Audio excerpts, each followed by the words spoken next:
Selain itu, pemirsa, Kementerian Pemberdayaan Anak, Perempuan dan Anak menganggarkan dana alokasi khusus untuk pendampingan korban kekerasan. Perempuan dan anak kerap menjadi korban kekerasan di berbagai aspek kehidupan. Hal ini tentu saja menjadi prioritas kerja Kementerian Pemberdayaan Perempuan dan Perlindungan Anak.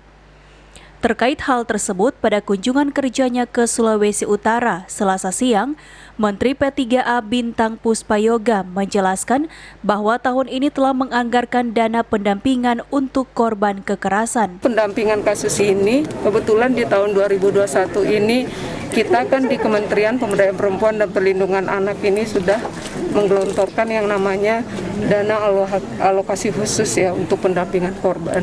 Nah, di sini mungkin bisa nantinya dimanfaatkan semaksimal mungkin untuk memberikan pendampingan yang terbaik kepada korban-korban. Dan saya juga sama rekan-rekan media hari ini mohon supportnya karena teman-teman ada di lapangan bagaimana kita bisa rancangan undang-undang penghapusan kekerasan seksual ya. Ini betul-betul kita bisa goalkan sehingga keberpihakan kepada korban ini kita bisa berikan semaksimal mungkin. Ia menambahkan bahwa untuk korban kekerasan yang dialami perempuan dan anak juga bisa mengakses layanan 129 untuk pelaporan yang akan ditindaklanjuti instansi setempat.